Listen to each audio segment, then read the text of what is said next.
Halo teman-teman, bagaimana kabarnya?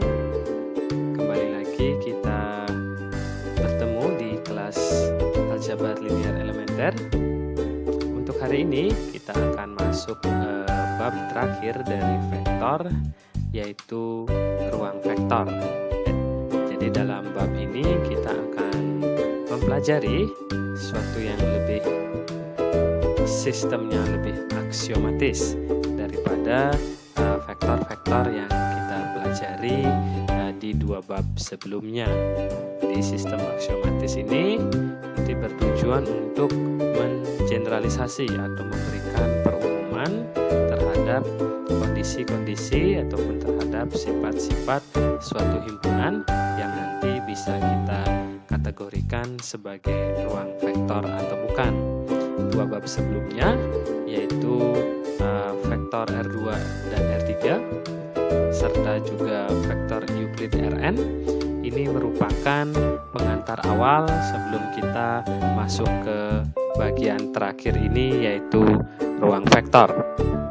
Baik, kita akan mulai dengan pendahuluan. Ya, perhatikan kembali himpunan-himpunan berikut ini.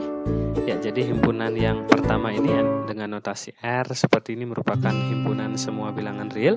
Tentu saja kalian semuanya sudah familiar dengan himpunan ini. Dan himpunan yang kedua, Rn, merupakan vektor dengan n komponen. Jadi bisa dinyatakan x1, x2, xn. Ini adalah vektor-vektor yang kita pelajari pada bab sebelumnya. Oke, kita bisa memberikan label. Untuk himpunan yang pertama kita bisa berikan label skalar, sementara untuk himpunan yang kedua kita bisa berikan label sebagai himpunan vektor. Oke, jadi selain dua himpunan ini diperhatikan kembali akan juga ada dua operasi, yaitu penjumlahan, di mana operasi penjumlahan di sini yaitu didefinisikan antar anggota dari himpunan Rn, sementara perkalian skalar itu adalah operasi yang didefinisikan antara anggota dari R dan juga dengan anggota Rn. Oke, jadi interaksi operasi penjumlahannya ini adalah berinteraksi antar anggota Rn, sementara untuk perkalian skalar yaitu antara anggota R dan anggota Rn. Oke, untuk lebih jelasnya kita bisa lihat definisinya. Untuk yang pertama, operasi penjumlahan yang sudah kita pelajari pada bab sebelumnya, yaitu adalah vektor pertama dijumlahkan dengan vektor kedua. Ini hasilnya adalah suatu vektor yang komponen-komponennya diperoleh dengan cara menjumlahkan komponen-komponen yang seletak dari dua vektor yang diberikan. Jadi misalkan x1, x2 sampai xn ditambahkan dengan vektor y1, y2 sampai yn. Tentu saja hasilnya adalah vektor yang komponen pertamanya berasal dari komponen pertama dari vektor yang pertama dan dijumlahkan dengan komponen pertama vektor yang kedua. Begitu juga untuk komponen-komponen berikutnya. Ini adalah operasi yang kita kenal sebelumnya, itu operasi penjumlahan yang sudah biasa kita pelajari dalam vektor Rn. Sementara itu untuk yang kedua, untuk perkalian skalar yang dimaksud adalah yaitu mengalihkan atau mengoperasikan elemen anggota R dengan suatu elemen anggota Rn. Ya, jadi operasinya adalah atau definisi operasinya adalah K dikalikan dengan vektor dengan komponen x1, x2 sampai xn. Itu jadi lain hasilnya adalah suatu vektor yang komponennya adalah diperoleh dengan cara mengalihkan setiap komponen vektor ini dengan K, yaitu sehingga diperoleh suatu vektor dengan komponen kx1, kx2, sampai seterusnya kxn. Jadi dua operasi ini adalah operasi yang sudah biasa kita lakukan pada bab sebelumnya. Oke, sehingga saya memberi catatan dari bagian ini. Yang pertama kita bisa memperhatikan ada dua himpunan, oke, yaitu himpunan skalar dan himpunan vektor, dan juga ada dua jenis operasi, yaitu operasi penjumlahan yang didefinisikan antar anggota Rn dan juga operasi perkalian skalar yang didefinisikan pada anggota R dan juga anggota Rn. Oke, ini adalah catatan saya untuk memberikan pengantar terkait dengan ruang vektor. Oke, pada bagian berikutnya kita akan melihat bagaimana saja sifat-sifat yang berlaku pada operasi penjumlahan maupun perkalian skalar. Oke, jadi saya tampilkan pertama di sini adalah operasi penjumlahan dan operasi perkalian skalar, definisinya dengan mengambil di slide sebelumnya. Oke, kita lihat sifat-sifat yang berlaku. Yang pertama, kita lihat ketika kita mengambil dua buah vektor di Rn dengan komponen x1, x2, xn dan vektor yang kedua y1, y2 sampai yn, kita perhatikan penjumlahannya. Oke, dengan definisi penjumlahan kita bisa perhatikan bahwa vektor ini merupakan anggota Rn. Oke, jadi x1 tambah y1 ini merupakan anggota R, x2 tambah y2 juga anggota R, sampai xn ditambah yn juga merupakan anggota R. Oke, jadi sifat ini kita sebut sebagai sifat tertutup terhadap operasi penjumlahan. Oke, untuk sifat yang kedua kita bisa perhatikan bahwa di sini adalah sifatnya adalah sifat komutatif, pada penjumlahan. Jadi vektor x dengan vektor y dijumlahkan sama saja dengan menjumlahkan vektor y dengan vektor x. Oke, kemudian sifat berikutnya ada sifat asosiatif. Jadi ketika ada tiga buah vektor x, y, dan z, bahwa jumlahan dari vektor x plus y kemudian ditambahkan dengan z, hasilnya sama saja dengan jumlahan antara vektor x yang dijumlahkan dengan vektor y ditambah z asosiatif. Oke, jadi sudah familiar saya kira tertutup, komutatif, asosiatif bagi kalian. Dan kemudian yang keempat, kita bisa cermati bahwa di dalam Rn ini adalah vektor 0, yaitu adalah vektor dalam Rn yang semua komponennya adalah 0. Oke, kalau kita ambil sembarang vektor di Rn x1, x2 sampai dengan xn, maka bisa kita pastikan jumlahan kedua vektor tersebut tetap hasilnya adalah x1, x2 sampai xn. Ya, ini adalah yang namanya elemen identitas pada penjumlahan. Oke. Dan berikutnya, yang kelima, untuk setiap vektor x di Rn, ya pasti selalu bisa ditemukan suatu vektor dengan komponen negatif x1, negatif x2, negatif x3, sedemikian sehingga kalau dijumlahkan itu hasilnya merupakan vektor 0 atau merupakan elemen identitas terhadap penjumlahan. Oke, elemen-elemen ini yang model seperti ini dikatakan sebagai elemen inverse terhadap operasi penjumlahan. Oke, jadi sekiranya ada 5 sifat yang berhubungan dengan operasi penjumlahan pada Rn. Selanjutnya, sifat-sifat berikutnya kita akan lihat selain sifat penjumlahan yaitu sifat perkalian skalar. Oke, sifat berikutnya kalau kita lihat bahwa setiap kita mengambil suatu skalar di R dan kemudian sembarang vektor X di Rn, ketika kita kalikan dengan definisi seperti tadi bahwa kx1, kx2, dan seterusnya sampai kxn ini juga merupakan anggota dari Rn. Oke, jadi sifat perkalian skalarnya pun bersifat tertutup. Jadi selain penjumlahan, perkalian skalarnya pun juga bersifat tertutup. Oke, selain itu kita juga bisa lihat bahwa setiap kita mengambil skalar K dan dua buah vektor di Rn, ya kita bisa tentukan bahwa K dikalikan dengan jumlahan kedua vektor tersebut, tiada lain hasilnya adalah K dikalikan dengan vektor yang pertama ditambahkan dengan K dikalikan dengan vektor kedua. Ya, ini serupa dengan sifat distributif, ya saya menyebutnya dengan distributif tipe 1.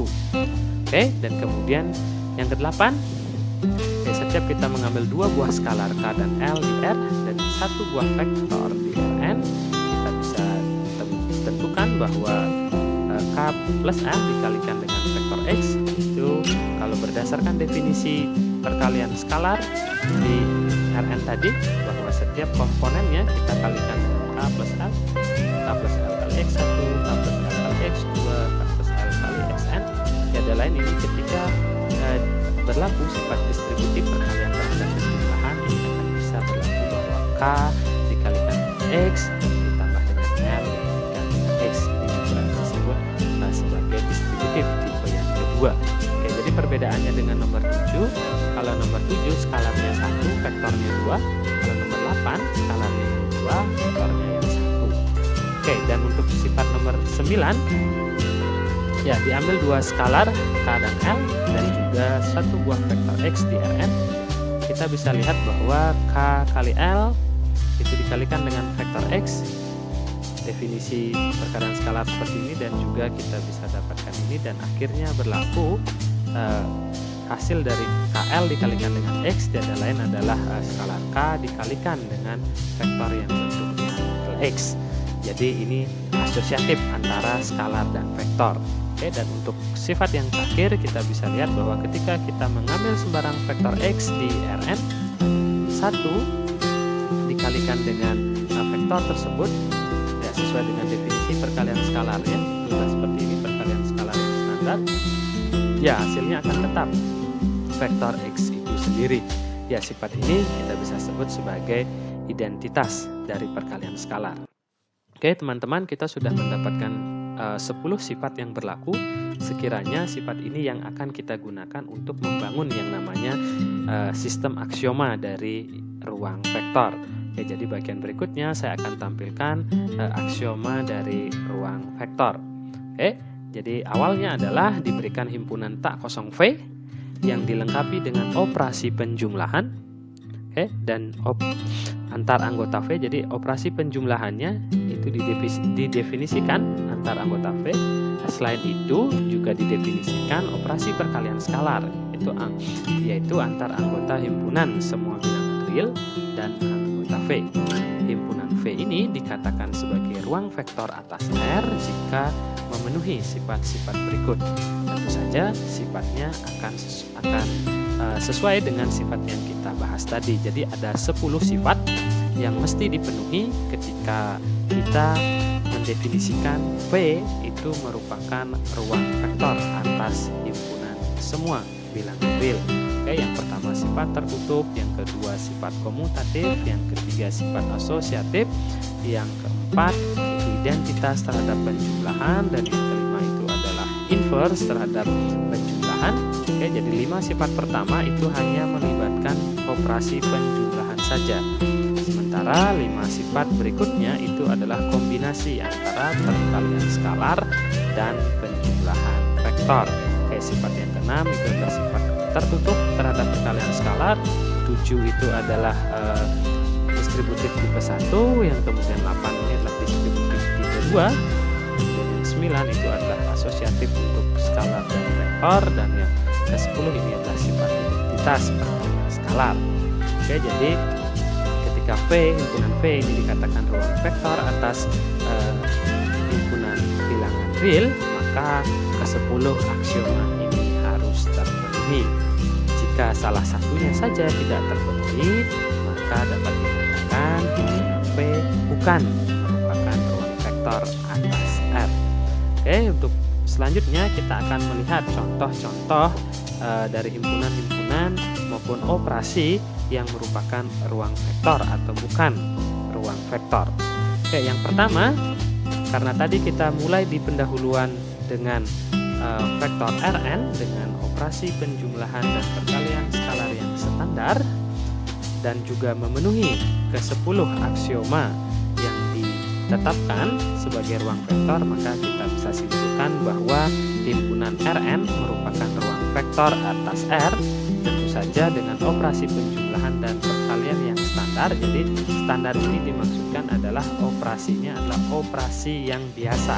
Jadi penjumlahannya menjumlahkan antar komponen, dan perkalian skalarnya adalah mengalikan setiap komponen dengan skalar. Jadi itu yang dimaksud dengan operasi yang standar, artinya yang biasa dilakukan. Karena dalam matematik tentu saja kita akan bisa membuat atau mendefinisikan operasi-operasi yang tidak standar atau yang tidak biasa dilakukan.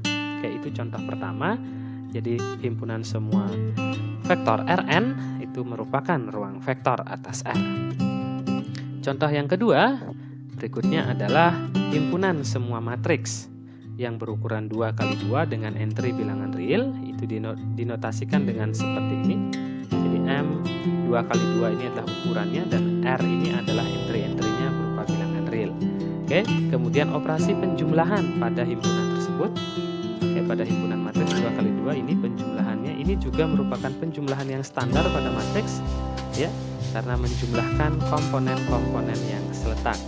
Dan juga perkalian skalarnya juga merupakan perkalian skalar yang standar, yaitu mengalikan setiap komponen pada matriks tersebut dengan skalarnya. Oke, mari kita lihat apakah himpunan matriks ini atau himpunan M2 kali 2 atas R ini merupakan ruang vektor atas bilangan real. Oke, kita lihat tentu saja untuk operasi penjumlahan pada matriks kita sudah pelajari bahwa sifat yang berlaku pasti tertutup, komutatif, dan asosiatif. Ya, sehingga sifat 1, 2, dan 3 atau aksioma 1 dan 2, 3, 1, 2, dan 3 pasti terpenuhi. Selanjutnya perkalian skalar pun pada matriks juga bersifat tertutup sehingga aksioma 6 juga terpenuhi. Baik, untuk berikutnya kita bisa perhatikan, kita ambil dua buah skalar dari sebuah anggota di himpunan M2 kali 2 atas R. Kita lihat apa yang terjadi ketika kita kalikan K plus L dengan matriks ini sesuai dengan definisinya, bahwa kita akan mengalihkan setiap entry dengan skalar K plus L seperti ini. Ya, kemudian ini dengan sifat distributif kita bisa dapatkan bahwa ini hasilnya adalah seperti ini. Ini diuraikan hasilnya dua seperti kita dapatkan dua matriks. Matriks yang pertama tiada lain adalah K dikalikan dengan ini matriksnya, dan matriks yang kedua adalah L dikalikan dengan ini. Ya, ini kita bisa lihat ini adalah sifat distributif tipe 2, yaitu di aksioma 8, sehingga aksioma 8 juga terpenuhi. Oke, kita lihat berikutnya. Sampai sejauh ini kita sudah mendapatkan bahwa aksioma 1, 2, 3, kemudian aksioma 6 dan aksioma 8 sudah terpenuhi. Ya, untuk berikutnya aksioma 7, 9, dan 10 juga terpenuhi. Ini dapat kalian lakukan dengan cara analog penyelidikannya atau serupa penyelidikannya dengan penyelidikan aksioma 8, artinya diuraikan antara skalar dan matriksnya. Oke, sehingga yang belum adalah aksioma 4 dan aksioma 5. Ya, kita coba lihat aksioma 4. Tentu saja dalam matriks kita punya matriks 0, yaitu matriks yang semua entry-nya 0. Dan ketika kita operasikan dengan setiap matriks, oke, bahwa matriks O ditambah dengan matriks A pasti sama dengan matriks A ditambah matriks O itu sama dengan matriks A. Ya, sehingga aksioma 4 pasti berlaku. Dan terakhir kita akan tunjukkan aksioma 5 apakah berlaku atau tidak. Kita bisa lihat, kita bisa ambil sembarang matriks A dengan komponen seperti ini. Tentu saja kita selalu bisa menemukan matriks B dengan entry-entry-nya adalah setiap entry yang bersesuaian itu adalah negatif dari entry-entry matriks A. Misalkan ini entry yang pertama itulah negatifnya, kemudian entry yang kedua juga negatifnya, sampai entry yang di baris kedua kolom ke-1 sampai di baris kedua kolom kedua. Oke, sehingga kalau matriks A dan B ini kita jumlahkan hasilnya adalah matriks 0, sehingga aksioma 5 juga berlaku. Oke, sehingga kita apa yang kita dapatkan? Yang kita dapatkan adalah aksioma 1 sampai 10 terpenuhi. Itu artinya bahwa himpunan M2 kali 2 atas R ini adalah ruang vektor atas bilangan real. Oke, jadi contoh kedua, matriks juga ternyata merupakan ruang vektor. Tentu saja tidak lepas dari definisi operasi penjumlahan dan perkalian skalarnya. Baik, kita lanjutkan untuk contoh ketiga. Saya tadi menyebutkan bahwa ada operasi yang standar, tentu saja ada operasi yang tidak standar. Misalkan himpunan semua bilangan real positif, jadi dinotasikan dengan R+, yaitu adalah himpunan X di mana X lebih dari 0 dengan X anggota real. Ya, didefinisikan operasi yang tidak standar atau tidak biasa, di mana penjumlahannya jadi X plus Y-nya setiap X dan Y di anggota R positif, maka X plus Y di sini didefinisikan sebagai hasil kali antara X dan Y. Nah, sementara perkalian skalarnya, setiap skalar real K dikalikan dengan X di real positif itu definisinya adalah X pangkat K. Oke, untuk memperjelas saya berikan ilustrasi bahwa ketika saya menjumlahkan 2 dan 4 itu tidak artinya 2 plus 4 sama dengan 6, tapi melainkan 2 kali 4 sama dengan 8. Ya, jadi inilah yang dimaksud dengan operasi yang tidak standar. Oke, jadi ikuti definisi operasi penjumlahannya. Sementara itu 2 dikalikan 3 operasinya bukan 2 kali 3 sama dengan 6, tapi melainkan 3 pangkat 2 sesuai dengan ini. 3 ini adalah R plusnya, 2 ini adalah R-nya, skalarnya, sehingga hasilnya 9. Oke, kita akan lihat apakah contoh 3 ini merupakan ruang vektor atau bukan. Ya, kita lihat aksioma 1, 2, dan 3 jelas terpenuhi. Kenapa? Kita lihat di sini adalah operasi perkalian. Kita tahu bahwa perkalian itu bersifat tertutup, komutatif, dan juga asosiatif, ya, sehingga kita tidak perlu lagi menjabarkannya. Oke, kita lihat berikutnya. Identitas ada penjumlahan untuk aksioma 4. Ya, tiada lain adalah 1. Ya, kita bisa ambil 1 anggota R plus. Ya, jadi untuk setiap X anggota R plus akan berlaku 1 plus X. Ini definisinya adalah 1 kali X, yaitu tetap X. Ya, sehingga elemen identitasnya adalah 1. Oke, jadi elemen identitas ada sehingga aksioma 4 terpenuhi. Sementara untuk inverse terhadap penjumlahan, untuk setiap X anggota R plus tentu saja kita bisa mendapatkan 1 per X. 1 per X ini selalu terdefinisi dan juga selalu merupakan anggota R plus karena X sendiri adalah anggota dari R plus. Kemudian sehingga X plus Y dengan definisi X plus Y itu adalah X kali Y, jadi X dikalikan dengan per X hasilnya adalah 1. Yang 1 ini merupakan elemen identitas terhadap operasi penjumlahannya, sehingga aksioma 5 pun juga terpenuhi.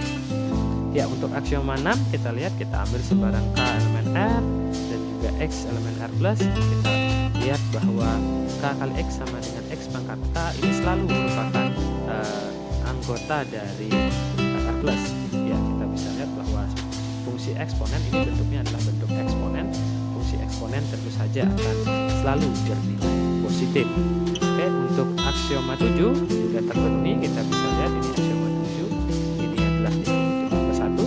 Kita lihat anggota K anggota R dan X dan Y anggota R plus. Ya, kita lihat K dikalikan dengan X plus Y berdasarkan definisi perkalian skalar, bahwa ini artinya adalah X plus Y pangkat K. Sementara X plus Y berdasarkan definisi penjumlahan, ya artinya adalah perkalian. Oke, jadi di sini X kali Y plus K. Oke, dengan sifat eksponen, ini artinya adalah X pangkat K kali Y pangkat K. Ya, X pangkat K sendiri kita kembalikan definisinya, dia adalah K kali X. Sementara Y pangkat K dia adalah K kali Y. Nah, di sini ada bentuk perkalian. Kita kembalikan ke definisi penjumlahan. Ini tiada lain adalah merupakan definisi dari Kx plus Ky. Ya, sehingga aksioma 7 juga berlaku. Oke, untuk berikutnya kita bisa lihat aksioma 8 seperti tipe 2. Jadi kita mengambil 2 anggota R dan 1 anggota R plus. Kita lihat bahwa K plus L dikalikan dengan X tiada lain sama dengan definisi perkalian skalar, yaitu X dipangkatkan dengan K plus L. Ya, jadi kemudian kita bisa dapatkan, karena ini bentuknya penjumlahan dengan definisi sifat eksponen, kita bisa dapatkan X pangkat K kali X pangkat L, dan tiada lain ini artinya seperti ini. Dan juga lagi-lagi kita dapatkan hasilnya adalah Kx plus KL. Ya, sehingga aksioma 8 terpenuhi. Selanjutnya aksioma 9, kita lihat asosiatifnya. Di KL anggota R dan X anggota R plus, kita tahu bahwa KL kali X itu sama dengan X berpangkat KL, sama dengan juga X berpangkat LK, ini sama saja. Dan ini oke, maaf, ini di sini adalah sama dengan, ya sini sama dengan X pangkat L dipangkatkan dengan K. Oke, X pangkat L ini sendiri definisinya adalah LX, dan sementara LX berpangkat K ini definisinya adalah K dikalikan dengan LX. Ya, sehingga aksioma 9 pun terpenuhi. Dan terakhir, aksioma 10 juga terpenuhi. Untuk setiap X anggota R plus pasti akan berlaku 1 kali X, definisinya adalah X pangkat 1 sama dengan X. Oke, sehingga bisa kita simpulkan contoh 3 yaitu merupakan ruang vektor, yaitu R plus merupakan ruang vektor atas R dengan kedua operasi ini. Ya, itu adalah contoh dalam ruang vektor yang menggunakan operasi yang tidak standar. Oke, dari contoh 1, 2, dan 3 kita dapatkan contoh ruang vektor. Contoh berikut, contoh yang terakhir ini akan menjelaskan terkait suatu himpunan yang bukan merupakan ruang vektor. Kita coba perhatikan himpunan R2 ya dengan operasi penjumlahan dan perkalian skalar sebagai berikut. Sekali lagi kalau kita lihat operasi penjumlahannya, ini adalah operasi penjumlahan yang tidak standar. Jadi definisinya adalah X1 plus X2 plus 1 dan kemudian Y1 plus Y2. Jadi komponen pertama ini tidak standar. Dan juga perkalian skalarnya pun juga tidak standar. Kalau kita lihat definisinya hanya mengalihkan K dengan X1. Jadi ini operasi penjumlahan maupun perkalian skalarnya tidak standar. Oke, sebagai ilustrasi, ya ketika kita mengoperasikan 1,2 ditambah dengan 3,4, ini hasilnya adalah 1 plus 3 plus 1. Oke, komponen pertamanya ditambah dengan 1, 2 ditambah 4, jadi hasilnya adalah 5,2. Sementara untuk perkalian skalarnya, jika kita 3 kali dikalikan dengan vektor 3,1, itu hasilnya 3 kali 3, min 1. Hanya komponen pertama yang dikalikan 3, sehingga hasilnya adalah 9, negatif 1. Oke, kalian coba perhatikan aksioma 8. Aksioma 8 kalau tidak salah merupakan distributif tipe 2. Jadi ada 2 anggota R yang kita ambil dan 1 anggota R2.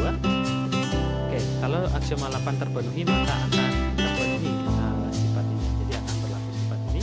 Kita coba lihat untuk ruas kiri dulu. Jadi bagian ini ruas kiri, K plus L dikalikan dengan X1, Y1 sesuai dengan definisi hanya mengalihkan komponen yang pertama saja dengan K plus L.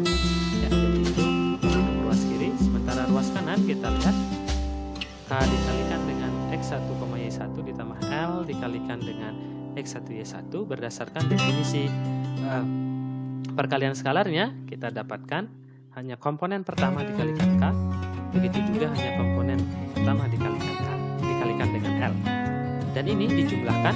Hasil jumlahnya adalah berdasarkan definisinya adalah komponen pertama dijumlahkan dengan komponen pertama. Oke, ini dia, kemudian ditambah 1. Untuk berikutnya komponen kedua dijumlahkan dengan komponen kedua. Oke, sehingga bagian ini hasilnya adalah kita bisa lihat K plus L, Y1 plus 1, Y2. Tentu saja dua vektor ini adalah dua vektor yang berbeda, jadi belum tentu sama. Di sini tidak ada plus satunya untuk komponen pertama, dan di sini ini Y1 dan kemudian di sini ada 2 Y1.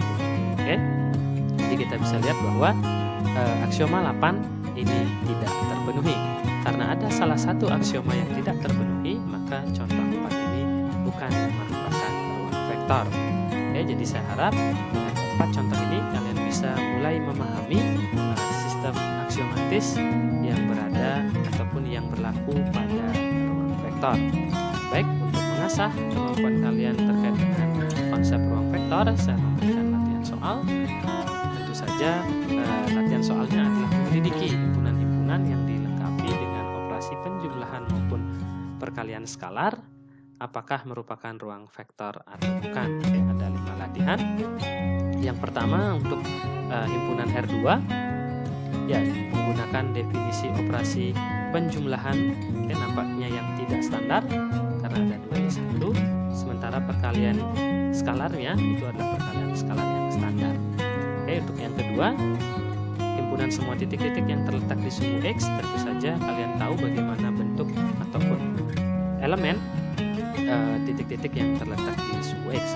Dan yang ketiga, jadi diberikan himpunan semua matriks yang berbentuk ataupun matriks yang berbentuk komponennya adalah matriks 2 kali 2 yang komponennya adalah A, B, 0, 1. Dengan A, B ini anggota R. Dan kemudian operasinya adalah operasi penjumlahan dan perkalian skalar yang standar, jadi seperti contoh 2 tadi. Kemudian nomor 4, ini adalah juga operasi yang tidak standar pada R2.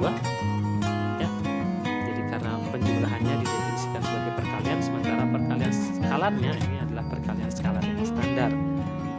Kemudian untuk nomor 5, di R3, penjumlahannya sekilas nampak standar tapi tidak standar karena tidak menjumlahkan yang seletak, saya kira ini komponen pertamanya bertukar dengan komponen yang ketiga. Oke, harusnya komponen pertamanya di sini dan komponen ketiganya jadi yang terakhir. Sementara perkalian skalarnya adalah perkalian skalar yang standar. Oke, saya kira demikian latihan-latihan yang bisa kalian kerjakan. Semoga dengan latihan ini bisa membantu kalian lebih memahami terkait dengan ruang vektor. Oke, demikian pemaparan dari saya, semoga dapat dipahami. Selamat belajar. Terima kasih.